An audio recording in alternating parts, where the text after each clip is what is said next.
जय हिंद प्यारे बच्चों, वेलकम आपका आपके प्यारे चैनल बीके एजुकेशन शॉर्ट्स के अंदर। आज की वीडियो के अंदर में आपके लिए एक शानदार क्वेश्चन लेके आया हूँ, जिसके अंदर 95% बच्चे कन्फ्यूजन हो जाते हैं। तो उनका कन्फ्यूजन दूर करने के लिए मैं इस क्वेश्चन को हल कर रहा हूँ अब, ठीक है। तो आधा सभी बच्चे बस क्वेश्चन से डरना मत, आप क्वेश्चन को देख के कभी डरा मत करो, क्योंकि जब आप स्टेप बाय स्टेप करोगे ना तो सब कुछ आंसर निकल के आ जाएगा। अब जो बड़ा क्वेश्चन दिख रहा है उसको आप पहले माइंड के अंदर बड़ा बना लोगे तो वो हल नहीं होगा, ठीक है। आप माइंड के अंदर छोटा सा बनाओगे, स्टेप बाय स्टेप, एक कदम कदम चलते चलते हजारों कदम कब पूरे हो जाएंगे ये कभी भी पता नहीं चलेगा, ठीक है। तो सफलता हमेशा कदम कदम चल के मिलती है, एक साथ 100 कदम चलने से कुछ नहीं मिलता। रोजाना एक कदम चलो, चाहे कितना भी चलो, 1 किलोमीटर चलो, परंतु रोजाना चलना है, तब जाके आप परफेक्ट हो गए उसके अंदर, ठीक है ना। तो आप देखो इस क्वेश्चन को सॉल्व करते हैं बिना देरी किए। तो क्वेश्चन है 6 का स्क्वायर भाग 3 का स्क्वायर मतलब वर्ग, फिर ब्रैकेट में 10 भाग 2 दे रखा है। तो वो तो इसको सोल्व करना है और ये बहुत ही आसान क्वेश्चन है। बस वीडियो को पूरा कंप्लीट देखना, पूरा देखना, तभी समझ में आएगा। वीडियो को पूरा देखोगे तब मैं गारंटी ले सकता हूँ कि आपकी समझ में आएगा। अगर जो बच्चा यहाँ तक देख के वीडियो को स्किप करके छोड़ जाएगा, नहीं देखेगा पूरा वीडियो, तो उसकी गारंटी मैं नहीं ले सकता, ठीक है ना। तो आ जाओ सभी बच्चे अगले पेज में। तो बच्चों मैंने अगले पेज के अंदर क्वेश्चन को बहुत ही शानदार तरीके से लिख दिया है। तो आ जाओ सभी बच्चे, कमेंट कर दो जो बच्चे आगे। अब मैं शुरू करता हूँ इस क्वेश्चन को, और वीडियो पूरा देखना। देखो मैं पहले ही बोल रहा हूँ, फिर बाद में कमेंट मत करना कि हमें समझ में नहीं आया। जो वीडियो पूरा देखेगा उसके बिल्कुल दिमाग में छप जाएगा। अब देखो क्या करना है, इसके अंदर कुछ नहीं करना। अधिकांश बच्चे तो यहाँ पे कन्फ्यूजन हो रहे हैं कि 6 का स्क्वायर मतलब 6 का 2 आ गए, सर इसका क्या करें। सर हमें यही पता नहीं चल रहा कि पहले कहाँ से शुरू करें, ठीक है। तो शुरू करने के लिए प्रैक्टिस करना पड़ता है। ये क्वेश्चन मैं एक बार समझाऊंगा, फिर प्रैक्टिस होगी ना 4-5 बार, तब आपके अपने आप समझ में आएगा कहाँ से शुरू करना है। और इसके अंदर एक कंसेप्ट लगता है, देखो बच्चों, बोडमास रूल लगता है इसके अंदर, तो वो समझना ज़रूरी है। मैं हर वीडियो में समझाता हूँ आपको, क्योंकि वो आपके माइंड में छप जाए, ठीक है ना। वो प्रैक्टिस में आता रहे। आप तो प्रैक्टिस करते नहीं हो, मुझे पता है। लगभग 90% बच्चे नहीं करते प्रैक्टिस। 10% बच्चे जो प्रैक्टिस करते हैं रोज़ाना, रफ कॉपी के अंदर 4 से 5 बार लिखते हैं, क्योंकि वो मेहनत करते हैं, और जो मेहनत करेगा उसे सफलता अवश्य मिलेगी, ठीक है ना। अब देखो बोडमास कंसेप्ट बताता हूँ मैं। बोडमास होता है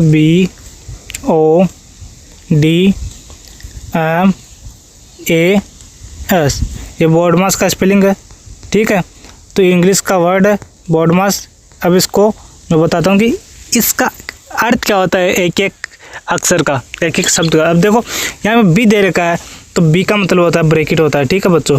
मैं यहाँ पे स्टेप बाय स्टेप आपको जो नाम लिखा हुआ है उसका क्या होता है चिन्ह वो बता रहा हूँ, फिर स्टेप बाय स्टेप इसको सोल्व करेंगे।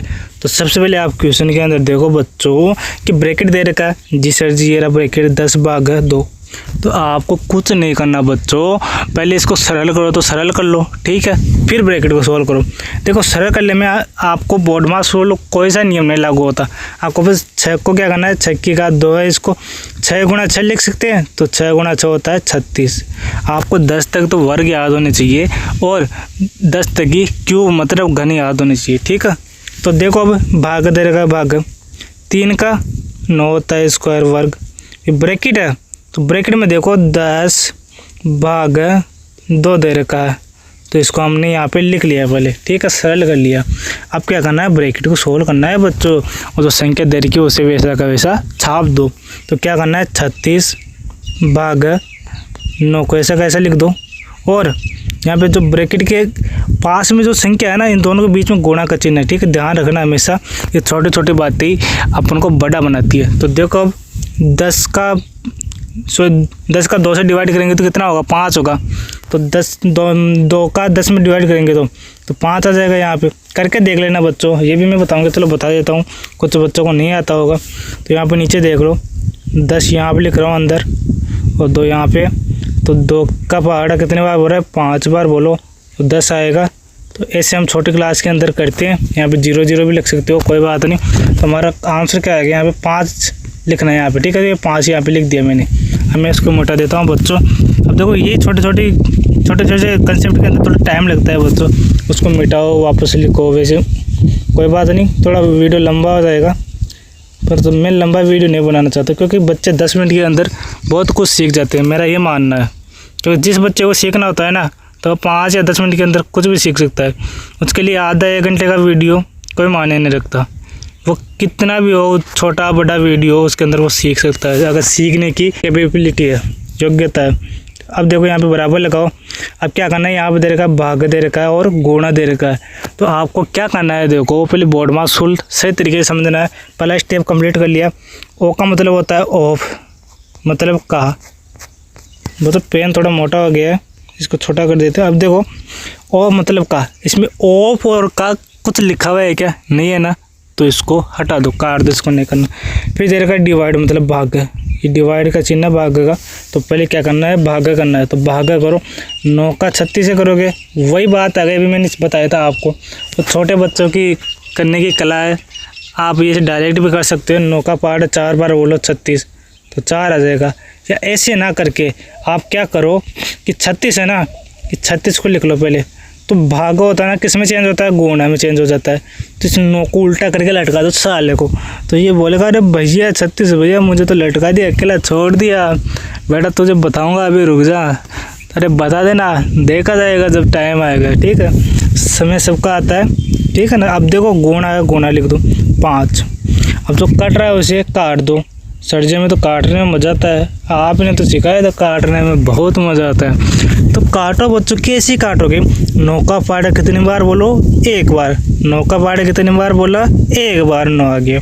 फिर 9 का पाड़ा कितनी बार बोलोगे, 36 आएगा। 9 का पाड़ा 4 बार बोलोगे तो 36 आएगा। कितना आएगा, 36 आएगा। कितनी बार आया, 4 बार। तो यहाँ पे लिख दो 4, यहाँ पे लिख दो। गुणे 1 गुणे 5 करोगे तो 5 ही आएगा, और बट्टे में 1 होगा तो भी सबका मालिक वो जो संख्या है वही आएगी, क्योंकि 1 का कोई भी महत्व नहीं होता है, नीचे गुणा जो भी है। अब देखो गुणा करके 5 लिख दो बराबर। यहाँ पे आंसर क्या आ जाएगा बच्चों? अब 4 को 5 से गुणा करना तो आता ही है आपको। अब ये भी मैं सिखाऊंगा। तो दूध पीता बच्चा क्या करेगा, वो कुछ सीखेगा या नहीं सीखेगा? छोटी क्लास के अंदर सीखेगा तभी तो ये कंसेप्ट कर पाया है, ठीक है ना। तो ये भी बता दूंगा मैं अगले वीडियो में, या कुछ 2-3 वीडियो बना दूंगा जोड़ भागी गुणा भाग, क्या आप कमेंट करोगे तो, ठीक है। अब देखो एक इसका आंसर क्या आ गया, 20 आ गया। अब ये क्वेश्चन किस किस बच्चे के समझ में आया वो कमेंट ज़रूर करें, अगर नहीं आया वो भी कमेंट करें, क्योंकि मुझे पता है 10% बच्चों के समझ में आया होगा, पूरा नहीं तो 50% समझ में आया होगा।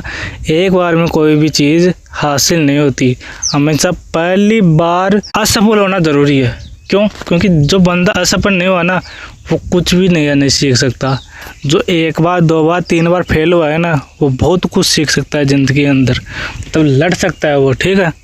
तो बच्चों तो ये रखना कि जब सर बोर्ड पे समझा रहे हो ना आपको क्वेश्चन, तो उस टाइम पे आपको 50% समझ लेना है। आपकी आवश्यकता है उतना तो समझो। अगर आपकी आवश्यकता है कि 90% समझ सकते हो, 90% समझो, परंतु फोकस सीधा उस क्वेश्चन पर ही ध्यान दो, फोकस उसी पे रखो जो आपको समझा रहे हैं सर, ठीक है। तो अब देखो ये क्वेश्चन हो गया है, इसका आंसर 20 आ गया है। अब मैं बिना टाइम वेस्ट किए अगले क्वेश्चन पे चलता हूँ, ठीक है बच्चों। और मैं इसका थोड़ा बहुत बता देता हूँ बोर्ड मास का। डिवाइड के बाद में क्या करते हैं, आम का मतलब मल्टीप्लाई मतलब गुणा, फिर जोड़ मतलब एडिशन आता है जोड़, फिर सब्ट्रैक्शन मतलब घटाव, ठीक है बच्चों। तो ये बोर्ड मास नियम है, इसको एक बार समझ लिया ना जिस बच्चे ने, तो वो ज़िंदगी भर ऐसे क्वेश्चनों में कभी नहीं उलझेगा। और उलझेगा कौन? जो इस बोर्ड मास नियम को सीखने के बाद उसकी प्रैक्टिस नहीं करेगा, उसके क्वेश्चंस की प्रैक्टिस नहीं करेगा। गणित क्या है, मतलब मैथ सब्जेक्ट ऐसा है जो प्रैक्टिस ही मांगता है। अगर जिस बंदे ने प्रैक्टिस की है दमदार, वो कुछ भी हासिल कर सकता है। अब एग्जामिनर हॉल के अंदर क्या मायने रखता है, जब एग्ज़ाम देने जाते हो कंपटीशन का, तो वहाँ पे 1 घंटे के अंदर जो आपने किया है वही मायने रखता है। ये मायने नहीं रखता कि आपने 10 साल मेहनत की, 20 साल मेहनत की, 5 साल मेहनत की। अब कुछ बच्चे होते बोलते कि सर जी ये तो 1 साल में लग गया है सरकारी नौकरी। क्यों लगा? क्योंकि उसने 1 साल तो मेहनत की है ना, उसके अंदर उसने एक भी दिन ऐसा नहीं निकाला कि वो रोजाना नहीं पढ़ा। अब कुछ बच्चे क्या होते हैं जो 5 साल 10 साल तक पढ़ रहे हैं ना रेगुलर, तो वो क्या करते हैं, कभी पढ़ते हैं एक दिन, फिर अगले दिन शादी ब्याह आ गया, मामा के कहीं भी आ गया तो वहीं पे चले जाते हैं। तो इससे कोई रेगुलरिटी नहीं है। मतलब जो डेली काम करेगा ना उसकी वैल्यू अलग है, और जो डेली काम नहीं करेगा और एक दिन काम करेगा फिर नहीं करेगा, फिर उसकी वैल्यू कुछ नहीं है। ठीक है ना। तो ध्यान रखा करो, रेगुलर पढ़ा करो। जो भी पढ़ रहे हो, अगर नहीं पढ़ना है तो पढ़ो ही मत। जो काम कर रहे हो उसे रेगुलर करो, कुछ भी करो मन लगा के करो। ठीक है। तो बिना टाइम वेस्ट किए अगले क्वेश्चन पे चलते हैं। तो मैं आपको होमवर्क देने वाला हूँ, तो अगले वीडियो के अंदर और क्वेश्चन लेके आऊँगा। ठीक है। 2-3 क्वेश्चन करेंगे अब की बार, इसमें थोड़ा टाइम हो गया। तो चलते हैं अब अगले क्वेश्चन के ऊपर। बच्चों आपका क्वेश्चन आ गया निकल के। तो बच्चों आपका क्वेश्चन है 4 की घात 2 भाग 2 की घात 2 ब्रैकेट में 20 भाग 4। तो बच्चों इसको कैसे सॉल्व करना है मैं एक बार आपको तरीका बता देता हूँ। लगभग चिन्ह मतलब साइन वैसे के वैसे हैं, मैंने संख्या चेंज करी है। क्यों? क्योंकि एग्जामिनर क्या करता है, वो बहुत ज़्यादा दिमाग लगाता है कि बच्चा क्वेश्चन तो हल कर लिया और क्वेश्चन को रट लेते हैं। कुछ बच्चे 90% बच्चे ये करते हैं, क्वेश्चन जो सर कराते हैं ना उनको रट लेते हैं, और वहाँ पे ऑप्शन के अंदर जो ऑप्शन आ जाता है ना, ये मान लो क्वेश्चन कोई सा भी हो और ये ऑप्शन आ गया ना, जो अभी 20 आया था आंसर, तो सीधा 20 आंसर लगाते हैं, क्वेश्चन को नहीं देखते। क्यों? क्योंकि उन्होंने प्रैक्टिस नहीं की। प्रैक्टिस इसलिए मायने रखती है कि आप जो कंसेप्ट समझ रहे हो उसको समझो, क्वेश्चन को मत समझो, कंसेप्ट याद रखो, बस अपने आप क्वेश्चन हल हो जाएंगे। तो अब देखो इसको भी वैसे हल करना है। पहले ब्रैकेट को सॉल्व कर लेना, इसको सरल करो तो कर लेना पहले, बाद में कर लेना कोई बात नहीं। फिर भागा कर लेना, फिर गुणा आएगा गो इसके बीच में, फिर गुणा कर लेना, जो भी है उसे गुणा करने के बाद आपका आंसर निकल के आ जाएगा। ठीक है बच्चों। और कमेंट में है ना मेरे को आंसर जरूर देना बच्चों। तो बच्चा कमेंट में आंसर देगा, मुझे पता है कि वो कितना पढ़ रहा है। ठीक है। धन्यवाद। अब मिलते हैं अगले वीडियो के अंदर इसी एनर्जी के साथ। तब के लिए टाटा बाय बाय।